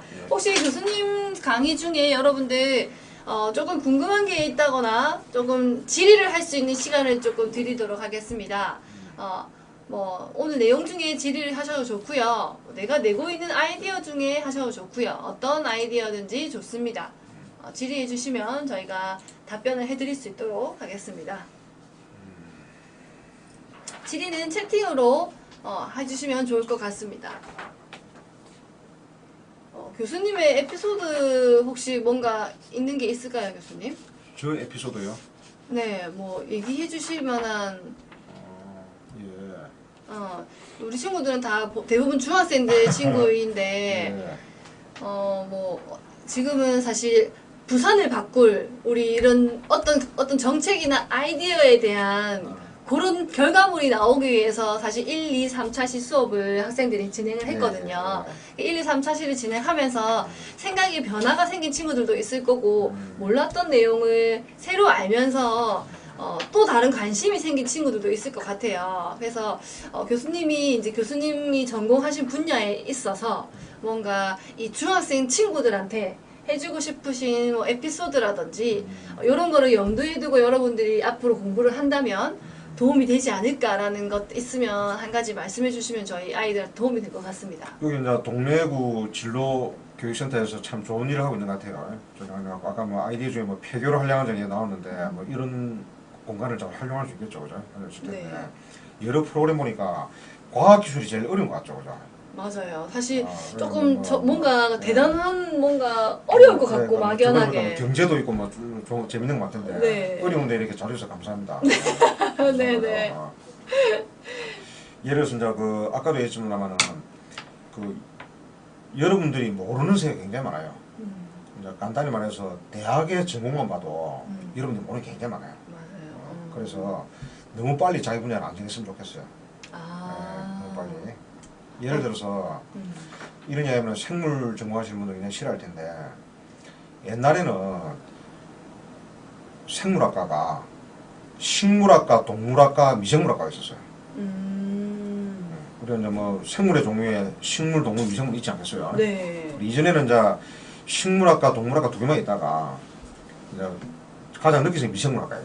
그러니까 3년 있다 보니까 미생물이 좀 멋있어 보이잖아요. 네. 그럼 미생물학과는 우수한 학생이 쫙 가고 동물학 식물학과는 안 가는 거야.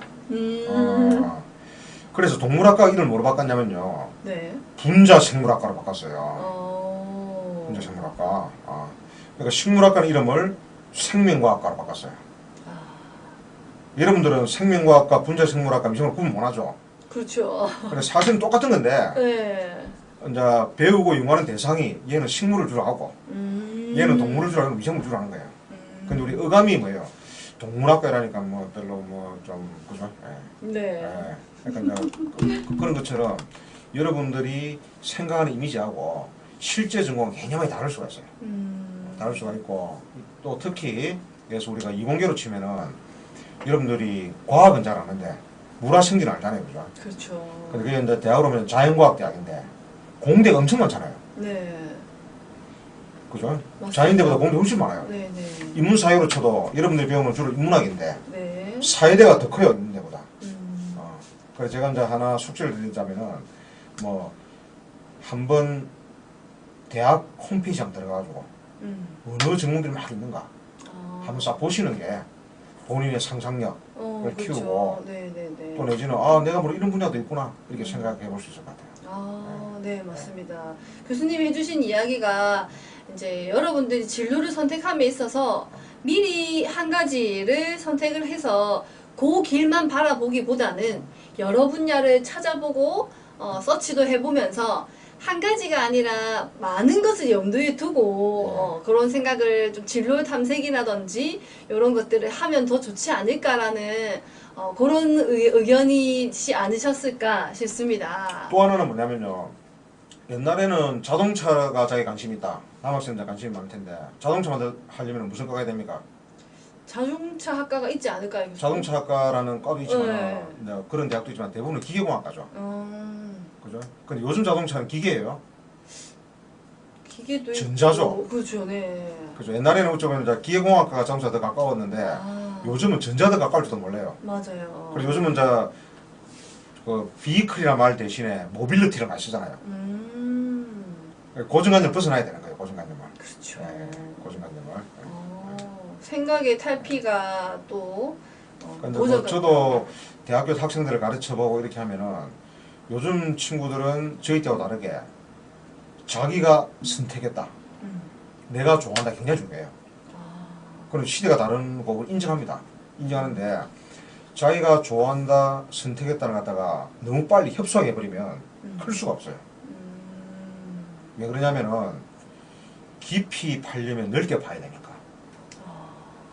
맞아요. 처음부터 좁게 파면요 한계가 바로 나와요. 그렇죠. 좀 넓은 시야로 많은 정보를 얻는 것이 훨씬 더 여러분들 인생을 윤택하게 하지 않을까. 특히 네. 중학생이시니까. 그렇죠, 맞아요. 물론 뭐 요즘 중2들은 말도 안 된다는 이야기도 있는데 중2가 네. 많으시죠? 네, 네, 중이가 많죠. 네. 자, 그러면 여러분들, 자, 요거 아이디어 우리가 3교시 이렇게 적었는데, 마지막 우리 나누어드린 키트 여기 있잖아요. 키트에 보시면, 최종 아이디어 발표장 또는 최종 아이디어 설명장 5번 요거를 보시고 마지막 여러분들이 생각이 나는 한마디, 한 단어든 한 문장이든 좋아요. 그래서 요거를 이제 그 매직을 이용해서 적어서 같이 요렇게 한번 들어보면서 조금 이 시간 정리를 좀 했으면 싶습니다. 교수님 수업을 들으시면서 뭔가 변화된 생각이나 의견이 있으시면 그런 의견을 적으셔도 되고요. 또는 나의 아이디어가 조금 뭐 변경이 되었거나 나의 아이디어가 정확하게 어떤 뭐 내용이 생겼다라는 게 있으시면 한마디 적어주시면 좋을 것 같고요. 또는 그런 아이디어가 아니라도 내가 이 수업을 들으면서 느꼈던 점, 뭐 그런 것들 이렇게 적어주시면 같이 서로도 공유하면서 이 화면을 통해서 함께 하고 있다라는 느낌 받으면 좋을 것 같아요. 네, 그러면 요 장은 어떤 장이든 상관없습니다, 여러분. 그 장 한 장 꺼내셔서 뭐 5번 아이디어 설명장도 괜찮고요. 최종 아이디어 발표장도 괜찮고요. 하나 해서 한 문장 적으셔서 이렇게 들어보시면서 저희 화면 캡처할 수 있도록 자기 화면에 이렇게 들어봐 주시면 감사하겠습니다. 네, 할 수 있는 시간 조금 드릴게요. 여기 채팅 보니까 1학년들이 많으시네요, 그죠? 네. 골고루 있습니다. 저희가 실시간으로 줌으로 들어와 있는 친구들도 있고요. 또는 이게 유튜브로 나중에 이 강의를 듣고 참여를 하는 친구들도 있어서 그래도 지금 실시간으로 이렇게 참여를 하는 친구들은 이렇게 정말 노력을 하고 있는 친구들이라 그렇네요. 네, 하나라도 더 이렇게 이야기도 할 수 있고 서로 소통하고 이렇게 더 좋을 것 같습니다. 아까 전에 첫 질문에 파급효과 컸던 발명품 하니까 연필도 있고 밑에 전구도 있고 네, 좋은 거 같네요. 가스레인지도 있고 그죠? 네. 맞습니다. 이제 1, 2, 3차 시 저희가 준비한 수업이 오늘로 마지막이고요. 뭐 여러분들의 느낀 점이 있으시다면 뭐 그런 내용 적어주셔도 좋습니다. 그래서 함께 공유하면서 이 시간 정리를 한번 해보도록 할 거고요. 나가기 전에 마지막 내일이 아니죠. 토요일 날 있을 퀴즈쇼에 대한 안내도 조금 드리겠습니다. 지금 적는 중에 들어주시면 좋을 것 같고요. 저희 이번 주 토요일 퀴즈쇼 이제 상금과 상장이 걸려있는 대망의 퀴즈쇼가 준비를 하고 있고요. 10시부터 퀴즈쇼가 시작입니다. 그래서 여러분들은 9시 50분까지 지금 접속해 주시는 줌처럼 실시간 접속을 반드시 해주셔야 됩니다. 퀴즈쇼는 온라인상으로 하는 거기 때문에 이거는 유튜브로 참여가 되는 게 아닙니다. 반드시 실시간으로 9시 50분 이번 주 토요일입니다. 9시 50분까지 접속을 해주셔서 함께 동시에 시작이 되는 겁니다. 그래서 그렇게 참여 시간을 꼭 지켜주시기를 바랍니다. 혹시나 관련된 질문 있으시면 저희 오픈 채팅방 이용해 주시면 됩니다. 태종대 중학교 손수희 씨가 굉장히 똑똑한 친구 모양이다, 그죠? 렌트겐을 갖다가 비렐름 콘라트 렌트겐. 네, 풀네임을 검색을 하지 않았을까 싶습니다. 네. 비렐름이 독일어 보여. 그 영국인 윌리엄이 되는 거예요. 윌리엄. 그 다음에 그 프랑스로 기욤이 되고요. 같은 말이에요. 네. 이탈리아로 가면은 굴리에모가 되는 겁니다. 굴리에모 마르코리. 네.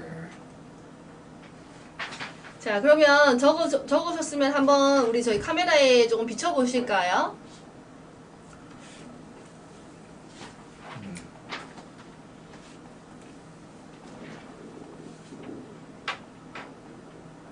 좋아요. 매직으로 이렇게 적어서 너무너무 잘 보여요. 내 아이디어로 부산을 바꾸자. 영유아, 이게 뭘까요? 바다 펜 만들기? 저희 아이디어를 적어주셨구나. 좋습니다. 수아 친구도 아이디어의 시작은 관찰이다. 보민이는 소감을 적어준 것 같아요. 평소에 잘 생각하지 못했던 부분에 대해 많은 생각을 하게 되어 좋았다. 요런 내용들 좋습니다. 다른 친구들도 같이 이렇게 적어주시면 동시에 저희가 이 화면 캡처를 조금 하려고 합니다, 여러분. 그래서 지금 그 모니터를 켜셔서 다른 친구들처럼 이렇게 뭐 아이디어가 아니라 소감도 좋거든요. 그래서 동시에 이렇게 적어주시면 저희가 캡처를 좀 할 수 있도록 하겠습니다. 제가 카운트를 할 테니까 동시에 조금 들어주시면 좋을 것 같아요. 자, 그럼 준비가 혹시 되셨나요? 홍지연 친구도 열심히 지금 쓰고 있고요. 강한 친구도 동그라미 좋습니다. 화정 친구는 그림까지 예쁘게 그렸어요. 좋아요. 민경 친구도 너무너무 재미있었다고. 좋습니다. 우리 친구들 한마디씩 저렇게 적으니까 이 수업이 3차원 수업을 얼마나 열심히 들었는지 딱 한눈에 정리가 되는 듯 합니다. 자, 그러면 제가 5초 주겠습니다. 이거 한마디씩 적은 걸 이렇게 들어주시면 저희가 사진 촬영 캡처 할 수 있도록 요거 들어주시면 감사하겠습니다. 자, 저 노크시 스포크 너무 그림 잘 그렸어요. 자, 이 카메라를 향해서 들어주시면 감사하겠습니다. 5, 4, 3, 2, 지훈이 적고 볼펜이 보여요. 오케이. 3, 2, 1. 네, 캡처 부탁드리겠습니다. 네, 했습니다. 여러분 내려주시면 됩니다. 네, 감사합니다. 너무너무 감사합니다. 너무너무 잘했어요. 지금 오늘 캡처할 수 있도록 아이디어를 들어주신 모든 친구분들에게는 상품권 드릴 수 있도록 저희가 이름 다 체크하겠습니다. 강한이 박수 좋아요. 자, 이화정 씨는 스포크에 계속 관심 많으시네요. 그러니까 그거 한 발전시켜 보세요 한번. 네. 맞아. 본인의 그죠? 아이디어가 네, 현실화될 수 있도록 네. 그런 방법을 찾는 것도 네. 그 과정 중에 디벨롭이 되는 네. 과정이 되지 않을까 싶습니다. 네, 그럼 교수님 마지막으로 한 말씀 해주시면서 수업 정리를 한번 해보도록 할게요. 또 이야기하라니까 좀 그렇네요. 네. 정리 멘트 한마디만 학생들에게 꿈과 희망을 줄 수 있는 꿈과 희망을. 네, 어떤 멘트 하나. 뭐 살다 보면 인생이 또 상당히 길거든요. 상당히 기니까 너무 조급해하지 마시고 현재를 열심히 살다 보면은 좋은 일이 있지 않을까. 좋습니다. 그런 생각을 해봅니다. 네, 우리 중학교 친구들에게 도움이 되는 말이었으면 현재를 열심히 삽시다. 좋습니다. 네, 현재를 열심히 삽시다. 우리 화이팅 하면서 이 시간 맞춰보도록 할게요. 뭐 재밌는 얘기 하나 더 드릴게요. 네네네, 좋습니다. 한 번은 어떤 애가 아버지한테 물었어요. 아빠, 내일이 언제야? 하룻밤 자고 일어나면 내일이란다. 그랬어요, 아버지가. 그 하룻밤 자고 일어나서 애가 물었죠. 아빠한테. 아빠, 그럼 오늘이 내일이야? 그러니까 아버지가 애가 하룻밤 자고 나면은 내일이라고 하니까 그게 계속 반복되면서 애가 내린 결론이 우리에게 내일은 없다. 우리에게 있는 오늘밖에 없다. 그런 결론이었습니다. 왜 아무도 안 웃죠? 네, 재미없는 서희 웃었어요. 네네. 좋습니다. 우리에게 내일은 없다. 우리에게 내일은 없다. 박수 한번 쳐볼까요? 와, 감사합니다.